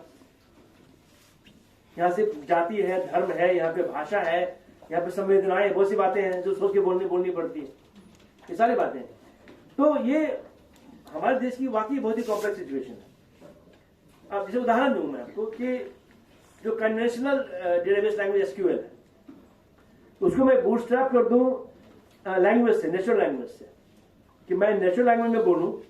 अभी बोल रहा हूं मैं हिंदी में, उसको मशीन मान लीजिए एएसआर कैप्चर कर ले और कैप्चर करने के बाद उसको डेटाबेस में स्टोर कर दे। तो यानी मेरी नेचुरल लैंग्वेज से एसक्यूएल की भाषा का इंटरफेसिंग होगा और मेरी भाषा से ही उसको वो स्टोरेज वहां पर डेटाबेस में हो जाएगा। फिर जो हमारे क्रॉलर है, अभी हम आपको दिखाएंगे अपना क्रॉलर, उसको वॉइस कमांड से बूटस्ट्रैप कर दे। भाई ये डेटा क्रॉल कर लो, ट्विटर से हिंदी की डेटा को क्रॉल कर लो, और क्रॉल करने के बाद उसको डेटाबेस में स्टोर कर दो। क्रॉल करो, नॉर्मलाइज करो, डेटाबेस में स्टोर करो, ठीक है, ऑन द फ्लाई। जैसे मैं बोल रहा हूं, वो script is always activated and it is storing data on the fly, and then train from the crawled data, train machine learning algorithm from the crawled data. यदि मैं जिस प्रक्रिया से एक मिक्स डेटा को, क्रेजी डेटा को normalize कर रहा हूं, उस डेटा से मशीन ट्रेन हो रहा है, एक मिक्स डेटा है, उसका नॉर्मलाइज डेटा है, यानी पैरेलल डेटा हो गया, इनपुट हो गया मिक्स डेटा और आउटपुट हो गया नॉर्मल डेटा। यही मशीन के लिए अच्छा इन्फॉर्मेशन है। मशीन ट्रेन हो गई उससे, then machine can automatically normalize data. समझ रहे ना? तो हर जगह ट्रेनिंग संभावना हो सकती है। तो जितना बढ़िया डेटा बनाएंगे हम, जितना कॉम्प्लेक्स से डेटा को नॉर्मलाइज करेंगे, उतनी बड़ी निधि हमारे लिए है वो। Therefore, there is a lot of opportunity in India to deal in the data. इसलिए to become a data scientist. आप लिंग्विस्टिक्स लैंग्वेज के लोग हैं, आपके लिए आसान है इन चीजों को करना। So where are you linguistically speaking and how complex this situation is? मैं बहुत ऑलरेडी बोल चुका हूँ, इंग्लिश इतना परसेंट है, हिंदी इतना परसेंट है, तो मैं स्किप करता हूँ, समय उतना होगा नहीं। अब ये भाषा भी मैं बोल चुका हूँ। हमारे पास 22 भाषा है, अंग्रेजी 23rd भाषा, सबसे मजबूत भाषा वही है, दादा लैंग्वेज है, ये सारी हमारी है। इंग्लिश की बात भी मैंने बता दी, मिक्स कर रहे हैं। और अमेजन एलेक्सा में यदि आप सर्च करें इंग्लिश में तो भी कैप्चर कर लेता है, लेकिन इसको यदि आप गूगल असिस्टेंट में मान लीजिए आपने बोलते बोलते हरियाणवी बोल दिया, हरियाणवी अंदाज में बोल दिया, तो मशीन वहां कंफ्यूज हो जाएगी। तो हमारे सेंटर को एक मिला है गूगल से पायलट प्रोजेक्ट, मुझे मिला कि हम कैसे हरियाणवी हिंदी, भोजपुरी हिंदी, मैथिली हिंदी को नॉर्मलाइज करें हिंदी में, ताकि मशीन को समझ सके या सीधे को समझ सके, राइट। तो ये सब करना पड़ेगा। हमारे लिए देश में लोग लिखते हैं स्टैंडर्ड भाषा में, बोलते हैं अपनी भाषा, बोलते हैं लौकिकी में, लिखते हैं वैदिकी में। पढ़ने भी करते थे उस जमाने में, बोलते थे। तो जो वैदिकी है उसको तो गूगल असिस्टेंट कैप्चर कर लेगा, लौकिकी को, उसके स्टाइल को कैप्चर करना मुश्किल होता है, तो वो करने की आवश्यकता होगी कि लोग बोलते हैं उसमें। अब जैसे कि मल्टी मॉडल कम्युनिकेशन, जैसे मान लीजिए कि एक बच्चे का ट्रांसफर हो गया पिताजी का दिल्ली में, तमिलनाडु से। अब तमिलनाडु में जब वो बोलता है तो एक अंदाज में जेस्चर करता है तमिल में। अब वो दिल्ली आ गया, दिल्ली में पला बढ़ा वो, और उसकी तमिल में पंजाबी जेस्चरिंग घुस गई, दिल्ली की जेस्चरिंग। अब वो बोलता रहा तमिल, जेस्चरिंग उसकी पंजाबी स्टाइल में हो गई। चेहरे हवा बदलते नहीं बदलते बच्चों के स्कूल वगैरह में। तो अभी ये मल्टी मॉडल जो कम्युनिकेशन हो गया है, उसको कैप्चर करना बड़ा मुश्किल होगा उस बच्चे को। अब जैसे वर्षों पहले जब मैं जेएनयू में अपना थीसिस कर रहा था, उसका मास्टर्स थीसिस, तो हमें किस पे करना था, संथाली पे करना था, नहीं कुरुख पे करना, कुरुख भाषा है वहां की, संथाल पर करना, झारखंड की। अब कुरुख स्पीकर यहाँ दिल्ली में मिले नहीं, जो नए बच्चे हैं वो सब हिंदी बोलने लगे, तो जो पुराने पेरेंट्स हैं उनसे डेटा लिया हमने, क्योंकि उस वक्त झारखंड में आंदोलन चल रहा था, वो झारखंड आंदोलन चल रहा था, वहां जा नहीं सके, दिल्ली से मिला पड़ा। अब ये जो पुराने लोग हैं जो बहुत दिन पहले दिल्ली में आए, उनका डेटा बदल चुका है बहुत ज्यादा, उनका ग्रुप ओरिजिनल ग्रुप नहीं हुआ, समझ है ना, ये सारी बातें होती हैं। तो non standard speech data, text data, social media, सारी चीजें जो है कॉम्प्लेक्स हैं। अब हमें चाहिए what we call language technology resource. मैं जल्दी से आगे बढ़ता हूँ। 3 चाहिए, टेक्स्ट डेटा, स्पीच और जेस्चर, 3 लेवल में चाहिए, यूनिमॉडल, बायोमॉडल, मल्टी मॉडल, तीनों चाहिए। हम यहाँ पे टेक्स्ट डेटा बनाएंगे। मैं लीगल डोमेन का बात करता हूँ कि लीगल डोमेन में जो सारी चीजें हैं, जैसे कि जनरल डोमेन भी है, लीगल डोमेन भी है, और मल्टीनेशनल सोसाइटी में और भी कॉम्प्लेक्स चीजें हो जाती हैं। जैसे मान लीजिए लीगल डोमेन, लॉ का डोमेन है, तो कितने सारे उसको सब डोमेन होंगे, international law, criminal law, cyber law, private law, regional law, personalities, constitutional, सारी बातें उसकी हो जाएंगी। अब मान लीजिए मैं लॉ का स्टैंडर्ड जमा कर रहा हूँ, तो लॉ डोमेन के किस सब डोमेन से ये मार्क करना चाहिए हमें, ताकि machine learning exact pin pointed हो सके, है कि नहीं। अब क्या रिक्वायरमेंट्स है कि हमें डेटा चाहिए, डेटा होना चाहिए, उसका मानदंड, डेटा कलेक्शन का मानदंड हो, मैन पावर बढ़िया हो, टूल्स हो, क्योंकि हर डेटा को हम मैनुअली नहीं करेंगे, बहुत समय लगेगा, फंड चाहिए, सारी बातें हैं, ठीक है।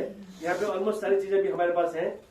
तो डेटा होना चाहिए बहुत ज्यादा अभी, क्योंकि डेटा हमारे देश में, मैंने बताया कि बोर्ड डिजिटल है और प्री डिजिटल है। जैसे हमारे CSTT में बहुत से डेटा प्री डिजिटल है, उसको कैसे कैप्चर करते हैं, कॉपीराइट इश्यूज होती हैं, हम जिससे डेटा ले रहे हैं, अब कल को हमें कोई सू न कर दे,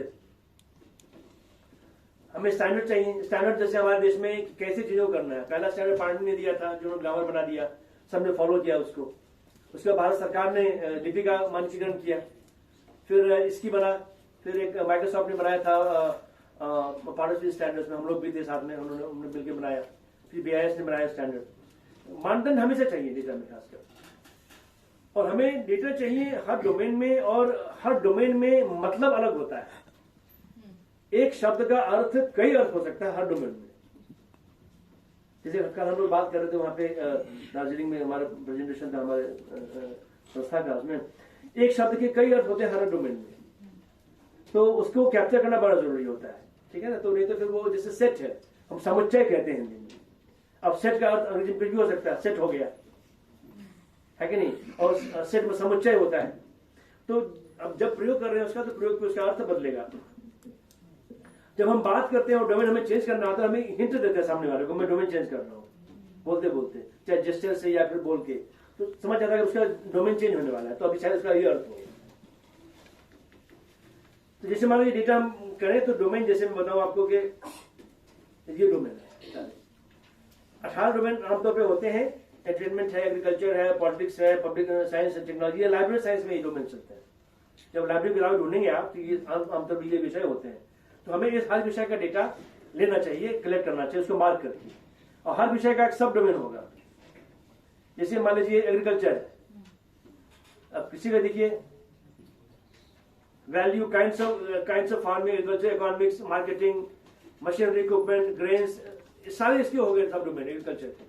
इस तरह से सारे डोमेन के सब डोमेन हमने जमा कर रखे हैं। मैं आपको दिखाऊं इसका, एंटरटेनमेंट का, इसका देखिए, film, history, film script, film review, film news, film personality, performance arts, performing arts, history and development, ये सारे आपको हो सकते हैं सब डोमेन। 18 डोमेन के, हर डोमेन के कई सब डोमेन हो सकते हैं, और उसमें से कई हो सकते हैं नहीं भी, जो नहीं मिले तो हमने उसको कर दिया मिक्स डोमेन कर दिया, मिसलेनियस कर दिया, जो नहीं समझ में आ रहा है।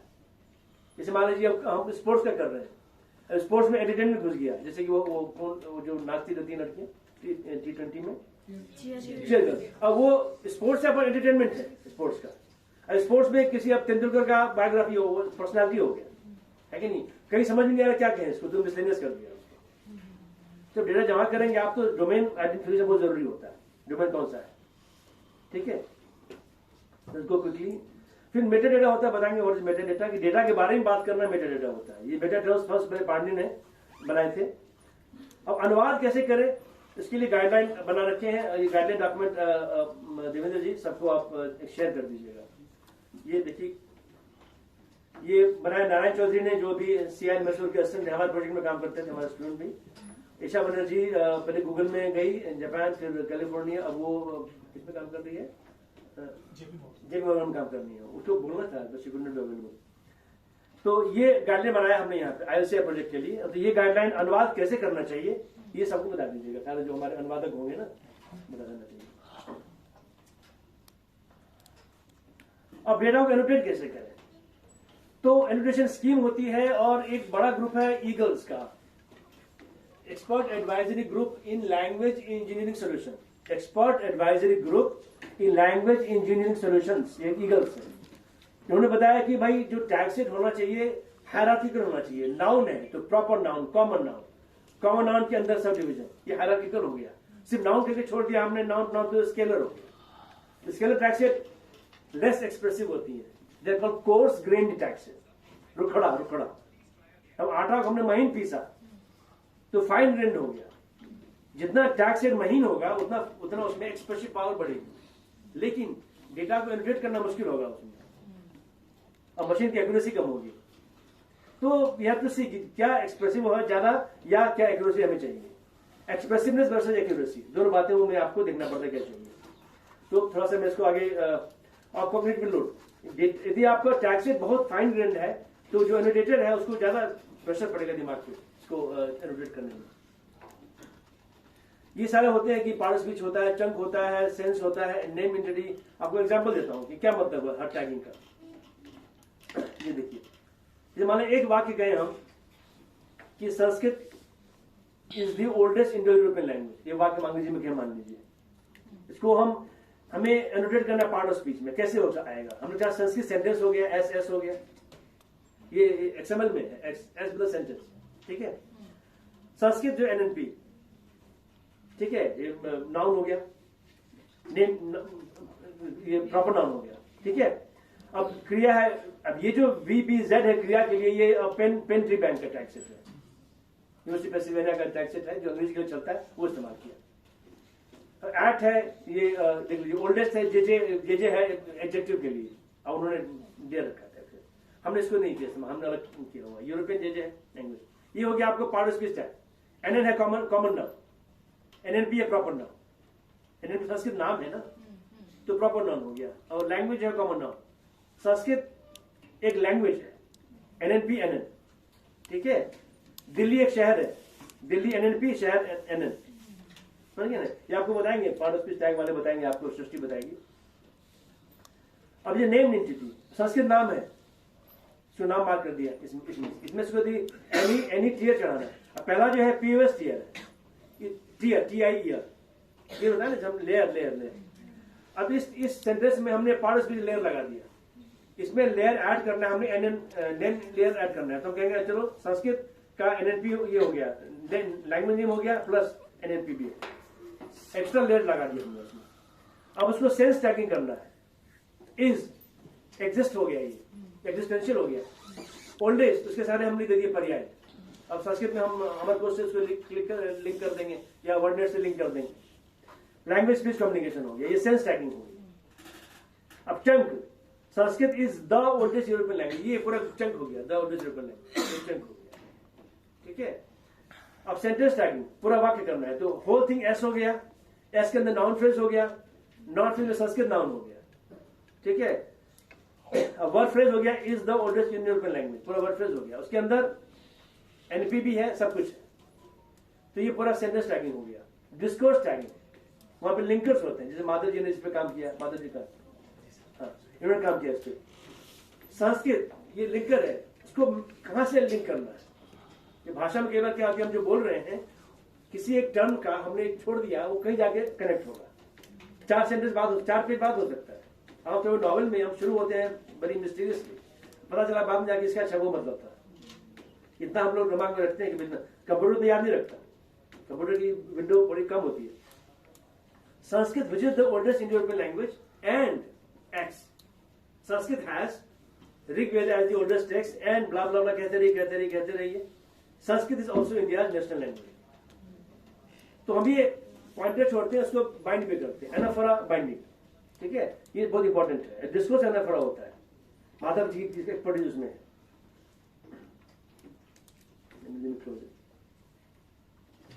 अब ये गाइडलाइन डॉक्यूमेंट, जो पार्ट ऑफ स्पीच को कैसे गाइड करना है, ये बना हुआ है कि पार्ट ऑफ स्पीच टैग कैसे करना है। ये डॉक्यूमेंट बना हुआ है, ये इन्होंने बनाया होगा हमारे, ये BIS के टैग से के आधार पे बना है। इंडियन लैंग्वेज जो हमारे प्रोजेक्ट था उसका टैक्स है, इसमें कैसे एनोटेट करना है, क्या टैक्स है, ये मान लीजिए टैक्स है, हायरार्किकल टैक्स है, इसकी भी हिस्ट्री BIS टैक्स की। ये पहले बनाया था माइक्रोसॉफ्ट रिसर्च ने, MSRI, जिसके हम लोग कंसल्टेंट थे। उस टैक्स सेट को सिंप्लीफाई करके BIS ने अडॉप्ट किया, ये BIS टैक्स सेट है, ब्यूरो ऑफ इंडियन स्टैंडर्ड्स का। ये जैसे मान लीजिए टैक्स सेट है, नाउन है, उसका सब टाइप क्या है, लेवल 1 लेवल 2 सारी चीजें क्या है, ऐसे यूज करना है। और एग्जाम्पल दिया हुआ कैसे टैग करना है, तो डाउट हो तो कैसे डाउट रिजॉल्व करना, सारा दिया हुआ उसमें, हिंदी एग्जाम्पल लेके इसको समझ के आप फिर उसको अप्लाई कीजिए मैथिली पे। ये डॉक्यूमेंट दस्तावेज आप शेयर कर दीजिएगा। फिर चंकिंग गाइडलाइन, चंक करना है तो ये अक्षर भारती राजीव संघ का दीप्ति जी का डॉक्यूमेंट में चंकिंग है। चंक कैसे करना है, कैसे ग्रुप्स आइडेंटिफाई करने हैं, वो सारा एग्जाम्पल दिया हुआ है, हिंदी का उदाहरण लिया हुआ है, नहीं ज्यादा समझते हैं, इसको शेयर कर दीजिएगा। When we do chunk tagging, ठीक है। अब जो डेटा हमने टैग कर लिया है उसका करते क्या है, जैसे मान लीजिए कि संस्कृत का डेटा टैग सेट है। I hope my internet working right now.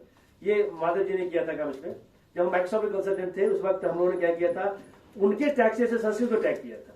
I think we tag Panchatantra, Madhav ji वो पंचतंत्र यूनिवर्सिटी पेंसिल्वेनिया में प्रकाशित है उसके साइट पे। ये टैक्स ये हमारा टैक्स सेट है जो चंद्रशेखर ने बनाया था, चंद्रशेखर का स्टूडेंट था, संस्कृत टैक्स सेट। ये संस्कृत के सिस्टम को बना के काफी एलाबोरेट टैग सेट, काफी एक्सप्रेसिव टैग सेट है ये, पर इससे टैग करना के बाद बहुत कठिन होता है। ये है माइक्रोसॉफ्ट का टैग सेट। तो दोनों टैग में डिफरेंस क्या है, ये साइट पे है, साइट पे जाकर देख सकते हैं, हमारे साइट पे जाके क्या क्या टैग डिफरेंस होते हैं, ठीक है। उसके बाद हमने डेटा टैग किया, ये दोनों का गाइडलाइन, इसका गाइडलाइन है, इसका गाइडलाइन है, ये टैग प्रॉपर है माइक्रोसॉफ्ट का, ये संस्कृत वाला है जो ट्रांसलेटर वाला है। हमने कहा कि जैसे ग्रामे नाउन, ये है नाउन संज्ञा पद है, ये सेकंड पर्सन, ये द्वितीय एक वचन हुआ, द्वितीय एक वचन, ग्राम द्वितीय एक वचन हो गया, 2-1 हो गया। तो हमने मॉर्फोलॉजिकल सूचना भी डाली उसमें। हमें डिसाइड करना है कि हम जब पार्टिसिपेट टैग करते हैं मॉर्फोलॉजी डाले कि नहीं डाले, उसमें सिंगुलर है कि प्लूरल है, कौन सी विभक्ति लगी डालेगी, हमें डिसाइड करना। तो चंद्रशेखर ने कहा कि पूरी बात आनी चाहिए, तो पूरा उसने मार्क कर दिया। But to tag with such rhythm is very very difficult, है ना। ये टैग है। अब मान लीजिए इसी को माइक्रोसॉफ्ट में टैग करें हम, ये माधव जी ने किया था, ऐसे किया। गंगा, ये भी हायरार्किकल नाउन फ्रेज है, फेमिनिन है, सिंगुलर है, 0-1। गंगा पर्वतरा हिमालयात प्रभवती, ये सारा टैग किया होगा। अब ये टैग डेटा से, अभी टैग आप मैनुअली नहीं करेंगे, टूल से करेंगे ऑब्वियसली। हम वो टूल हमारे पास है माधव जी, वो टूल है ना माइक्रोसॉफ्ट, हमारा अपना टूल भी है, कौन सा टूल अभी डिग आउट करना पड़ेगा। उसके बाद इससे हम टैग ट्रेन करते हैं, और ये रिजल्ट आया। हमने माइक्रोसॉफ्ट के टैग डेटा से सिस्टम ट्रेन किया था माइक्रोसॉफ्ट में, तो ये एक्यूरेसी आई थी, राइट, इतनी एक्यूरेसी आई थी 75%, that was very low actually for Sanskrit. तो हम क्या करते हैं, फिर मशीन को ट्रेन करते हैं कि भैया अब ये टैग डेटा है, अब से टैगिंग सीख जाओ, टैग मुझे दोबारा नहीं करना पड़ेगा। फिर मशीन टैग करेगा, फिर उसको देखेंगे, फिर उसको रिट्रेन करेंगे। मान मशीन ने टैग किया, उसकी एक्यूरेसी 75% आई, तो उसका 25% गलत था, फिर गलत तो सही किया, हमने दोबारा रिट्रेन कर दिया उसको, फिर उसकी एक्यूरेसी बढ़ गई। ऐसे कर करके बूटस्ट्रैप करते हैं, राइट। सेम चीज ट्रांसलेशन में भी होता है, एआई में वही चीज होती है। अब हमें क्या चाहिए करने के लिए, मैन पावर चाहिए ऑब्वियसली, और टूल्स चाहिए। मैं जल्दी जल्दी कर रहा हूं। टूल्स बहुत तरह के, कैसे डेटा एक्वायर करें, फिजिकल मीडिया से, ओसीआर के हम न्यूज़पेपर है उसको कैप्चर किया, ओसीआर से कन्वर्ट कर लिया टेक्स्ट में। अब लेगेसी फॉर्मेट, ऐसा फॉर्मेट है कि पता नहीं कौन सा फॉर्मेट है, पुराने कौन से फॉर्मेट है डेटा के, मान लीजिए फॉन्ट भी पुराना है, अब वो टाइप राइटिंग वाला है डॉक्यूमेंट है, उसको कैसे कैप्चर करेंगे, उसको लेगेसी फॉर्मेट बोलते हैं। अनुवाद करना पड़ सकता है, क्रॉस लैंग्वेज एक्सेस करना पड़ सकता है, समराइज करना पड़ेगा, सारी बातें। फंडिंग ऑब्वियसली बहुत इंपॉर्टेंट होती है देश में, फंडिंग इसको कैसे करना है, डेटा शेयर कैसे करना है, skip all that, data sharing model कैसे मॉडल है। अब जो है डेटा हमें जल्दी कैप्चर करने के लिए हमारा एक टूल है, इसको आप हमारे साइट पर जाकर डाउनलोड कर सकते हैं। आप किसी को ट्रेनिंग दे दीजिएगा बाद में हमारे प्रोजेक्ट्स आपको। ये जो क्रॉलर है, क्रॉलर से जल्दी से क्रॉल करके आप डेटा को ही कर सकते हैं। जैसे मान लीजिए हमने इसको इंस्टॉल कर रखा है, यहाँ पे बना रखा है कि आप उसे बताइए यूआरएल, यहाँ पे यूआरएल है मैथिली का डेटा का, रन कर दीजिए उसको, रन होके वो जगह सारा जमा कर देगा, और फिर उसकी डिक्शनरी बना देगा, फ्रीक्वेंसी डिक्शनरी। इस डेटा में लाखों फाइल जमा है कि इसमें ये शब्द इतनी बार आया है, ये शब्द इतनी बार आया है, वो सारा बना के दे देगा आपको। अभी समय नहीं, otherwise could have gone into that. अब जो हमारा प्रोजेक्ट था इंडियन लैंग्वेज कॉर्पोरा का, उसमें कैसे हमने डेटा बनाया उसकी डिटेल दिया हुआ है, लेकिन मैं इसको जल्दी दिखाता हूँ। हमारा server go to corporate annotation, ये क्रिएशन वाला ये इंटरफेस है, मान लीजिए ये लाइव सर्वर है। जैसे मैं हिंदी का, मैथिली का है नहीं हमारे पास, तो हिंदी का ही होगा, हिंदी। तो जब इसको हम क्लिक करते हैं तो you can use that to create data for Maithili also. ये 18 डोमेन है, जो हमने डोमेन देखा है आपको, हर डोमेन का सब डोमेन है। तो मान लीजिए हमने कहा हमें हिस्ट्री में बनाना है, तो यदि फाइल बनाए तो उसको कर लीजिए, नहीं बनाए तो आप उसको बनाइए। जैसे 52 मुगल बादशाह थे, आगे कहां से डेटा लिया, ये नभा टाइम से रविवार को मुगल, ये पेज नंबर इतना है, दिवाकर 3/3/2013 का डेटा है ये, ठीक है, दिल्ली का एडिशन का है। अब आपने अखबार लिया, एक सेंटेंस टाइप कर दिया, करंट पेस्ट कर दिया, अखबार ऑनलाइन से लिया, तो अगला सेंटेंस के लिए सेम मेटर, ये मेटा डेटा ये वैसे ही रहेगा, मेटा डेटा चेंज नहीं होगा। तो आप सेव करते हैं बार बार, तो डेटा सेव होता रहेगा। नया बना लीजिए। तो जब भी डेटा बनाएंगे आप, तो ये डेटा उस सब डोमेन से भी टैग हो गया ये पूरा। अब उस डेटा की महत्ता बढ़ जाती है कि हर वाक्य का एक सब डोमेन मार्क किया हुआ है, डोमेन सब डोमेन, ठीक है। अब मैं डोमेन चेंज करना हो तो लेट्स गो, अब रिलीजन करना है, किसी भी डोमेन में कर सकते हैं। जब ये डेटा बन गया एक बार, उसके बाद हम क्या करते हैं, we go to data annotation.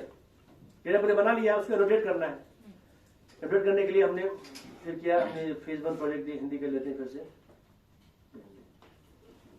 मैं आज हिंदी एडमिन लॉगिन कर रहा हूँ, ठीक है, मेरे फोन से चल रहा है, क्योंकि यहाँ के नेटवर्क से शायद हमारा शायद एक्सेसिबल नहीं होता। नहीं, यहाँ के जेन्युइन नेटवर्क से संस्कृत अपना सर्वर जेन्युइन अंदर में जो है वो एक्सेस नहीं होता है। ये तो डिस्कस विद CIS, मोबाइल से, हाँ मोबाइल से बात कीजिए, CIS से बात की जाके। वो क्या कि जेन्युइन नेटवर्क, हमारा सर्वर भी जेन्यू में ही है, तो जेन्युइन नेटवर्क से एक्सेस में उसकी दिक्कत आ रही है। मैं भी मोबाइल से एक्सेस कर रहा हूँ उसको, सो देयर बी प्रॉब्लम। ये जो हमारा सर्वर ये जेन्यू संस्कृत वाला है, स्लो। तो यहाँ पे जब आप करेंगे तो जो टैक्सेट हिंदी का है, जो हमने 82 टैक्सेट देखा, उसको हमने डाल दिया अंदर। अब एक वाक्य आया, क्या था वाक्य, मुगल बादशाह जो भी थे, तो वाक्य आया, तो उसके बाद वो टैग्स वहां खुल जाएंगे ड्रॉप डाउन। तो हर एक वर्ड के लिए आप चुन सकती है वर्ड कौन सा टैग है। मुगल क्या है, तो सारे टैग वहां पर आप सेलेक्ट कर लीजिए। उसकी ट्रेनिंग है तो बाय डिफॉल्ट कुछ टैग असाइन कर देगा वो, तो आप सही कर लीजिए। और सेव, जब सेव किया आपने, सेव हो गया डेटा, फिर वो अचीव लेंगे, उसके बाद उसने चेक किया उसको, है ना। यदि क्यों और भाषा तो अनुवाद भी करना पड़ेगा उसका। ये सारी बातें, waiting for it to load. तो इसका जो है ऑफलाइन टूल भी है, क्योंकि हमें याद है कि हम कुप्पम यूनिवर्सिटी में, द्रविड़ यूनिवर्सिटी में उस वक्त जो हमारा तेलुगु पार्टनर था, वहाँ पे स्ट्राइक चल रही थी, तो हमारे प्रोजेक्ट आपको अंदर नहीं आने दे रहे थे यूनिवर्सिटी में। तो फिर हमने इसका ऑफलाइन सिस्टम बनाया और कहा कि आप घर में काम कीजिए। तो ऑफलाइन सिस्टम भी होगा, डिग इट आउट। अब क्या करें, मान लीजिए हमने एक वाक्य लिया, मान लीजिए एक वाक्य कॉर्पोरेट, मान लीजिए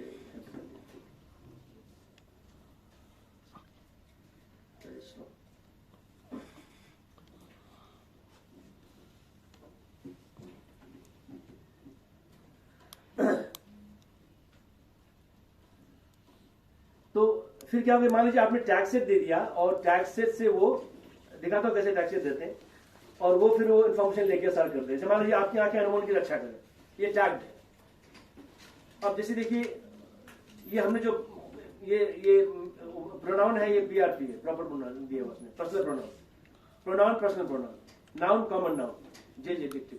अब टैग करेंगे यहाँ पे, तो हिंदी टैग से लोड करके क्या करेगा, सारे शब्द का उसने जो हमने टैग किया है, अब आप चुन लीजिए, आपको कुछ गलत लगा सिलेक्ट कर लीजिए। हर एक ड्रॉप डाउन में आपका वो टैग होगा, आपकी नहीं है तो इसको चुन लीजिए जो भी चुनना है। अब मैं चाहिए लाइव डेटा, इसमें इन्वेस्ट नहीं करना चाहता इसको। जैसे देखिए पंक्चुएशन है, रेसिडियल पंक्चुएशन, इसके लिए असाइन किया tag. Verb auxiliary, verb main है, ठीक है, इनकी। तो ये सारे जो सृष्टि वगैरह जिन्होंने ये इसको यूज किया हुआ है, तो सब अभी आपको बताएंगे कैसे यूज करना है इसको। तो मैं इसको अभी ये करता हूँ, गो टू चंकिंग वाला दिखाता हूँ बहुत जल्दी से, चंकिंग वाला भी क्विकली। चंकिंग इंटरफेस कैसे है, तो चंकिंग दिखाता हूँ। वहां भी क्या है, मान लीजिए पूरा वाक्य है, तो यहां से यहां तक एक चंक है, यहां से यहां दूसरा चंक है, आप मार्क कर दीजिए, फिर सेव कर दीजिए। तो आप डिसाइड करेंगे भाई ये the Sanskrit is the oldest Indo European language, the oldest, यहां से एक चंक है, आपने वहां बात कर दिया, संस्कृत एक चंक कर दिया आपने, तो फिर वो सेव हो जाएगा उधर से। ये सुविधा इंटरफेस में यहाँ पे है, वो आप इस्तेमाल कर सकते हैं। सिर्फ आप लैब में काम करेंगे तो ये दिक्कत नहीं आएगी नेट की, और मैं समस्या नहीं आनी चाहिए वहाँ पे। तो मैं इसको रिजॉल्व करता हूँ कि क्यों दिक्कत हो रही है इसमें। तब आगे बढ़ते हैं तब तक। अब मैनेजमेंट टास्क में क्या करते हैं कि जो हर लैंग्वेज का एक हेड है, ठीक है ना, उसके अंदर पीआई है, पीआई के अंदर को पीआई है, को पीआई के अंदर चीफ लिंग्विस्ट है, चीफ लिंग्विस्ट के अंदर एक मान लीजिए टेक्निकल हेड है, नॉन टेक्निकल हेड है, ये सारे लोग अनुवादक हैं, ये सारे उसको एक एक करके सबको रोल दिया हुआ है, किसको कितना रोल है, कौन डेटा एडिट कर सकता है, कौन डेटा एडिट नहीं कर सकता, कौन डेटा डिलीट कर सकता है, ठीक है, वो सारी बातें। तो मैनेजमेंट टास्क में पहले ये देखूं, पहले मैनेजमेंट टास्क क्लिक कर दिया क्या, ये लॉग इट आउट। एनीवे अच्छा पैटर्न में क्या, चलिए मैं मैनेजमेंट दिखाता हूँ। I would have shown you the वो चंक वाला जो है, इसका भी इंटरफेस है। मैं मैनेजमेंट करता हूँ, मान लीजिए मैनेजमेंट किया, and I log in as super admin, ठीक है, I log in as admin master, master के लिए है मास्टर,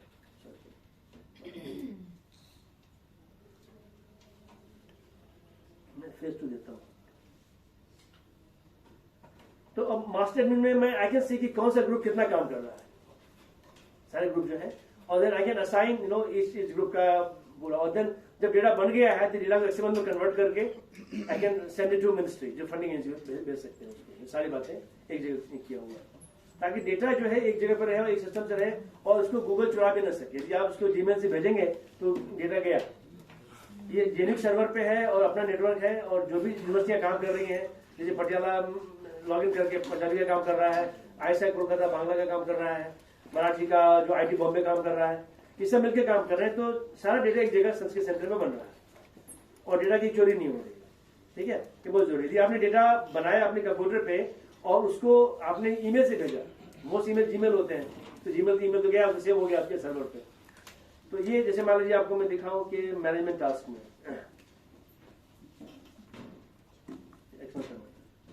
जैसे मैं एक्सपोर्ट करूंगा इसको, तो ये डेटा पूरा एक्सएमएल में एक्सपोर्ट हो जाएगा। मतलब यानी हमने कहा कि ये सेंटेंस है कि आपकी आंखें अनमोल इनकी रक्षा करें, ये वाक्य, तो ये सेंटेंस हो गया। उसके अंदर में नाउन फ्रेज हो गया, एक्सएमएल में कन्वर्ट हो गया, वर्ब फ्रेज हो गया, इस तरह एक्सएमएल बन के आ गया। यानी उसका फिर विजुलाइजेशन एक्सएमएल एडिटर जो है उसको फटाक दिखा देगा वो। Then XML visualizer they can show the data accordingly, तो आपको नहीं करना पड़ेगा। जब डेटा विजुलाइज आप समझ गए कि पूरा स्ट्रक्चर सही आ रहा है उसका, then machine can learn from that visualize data nicely. मान लीजिए मैं आपको दिखाऊं ग्राफ, लिखिए तो हर एक ग्रुप का क्या प्रोग्रेस है, बांग्ला का प्रोग्रेस क्या है, I could manage monitor from here, data manage करने का। तो किसका प्रोग्रेस कम है, किसका ज्यादा है, ये सारी बातें आप कर सकते हैं। सर्च वगैरह भी लॉन्गेस्ट वर्ड फाइंड ये मेरे फॉर्मूला। देखिए सबसे हम लोग फेज वन में लॉन्गेस्ट वर्ड असीमीज के लिए क्या है, लॉन्गेस्ट से लेंथ ऑफ द वर्ड। तो अभी वो सर्च करेगा, बताएगा कि अश्मी के पूरे कॉपड़ा, जो अश्मी कॉपड़ा हमने तेजपुर में बनाया था मनिता बारबोरा ने, तो उसमें सबसे बड़ा वर्ड क्या। नॉर्मली ये वर्ड प्रॉपर नाम होंगे, दवाइयों के नाम होंगे, जो दवाइयों के नाम थे या बीमारियों के नाम थे वो ऐसे हमने अंग्रेजी का ले लिया। जैसे मेनिंजाइटिस, उसको देवनागरी में लिखेंगे और उसी को अश्मी में भी लिखेंगे, तो हमने बड़ा वर्ड हो जाता है। वो आ जाएगा, उसको देख सकते हैं। तो this is anyway you can not access it, क्योंकि सर्वर है। लेकिन आपको वो जो ऑफलाइन टूल है वो आपको मेरे ख्याल से अतुल जी बता देंगे। अतुल को बोलिएगा जो ऑफलाइन टूल है इंडियन लैंग्वेज प्रॉपर्टी इंस्टीट्यूट का, उसके बाद होना चाहिए, तो वो उसको एक बार बता दे कैसे करते हैं उसको। तो यही मैं खत्म करता हूँ, और lot of demos I could not do, अभी बाद में कभी मौका लगेगा करेंगे। तो कोई प्रश्न हो तो बताइए।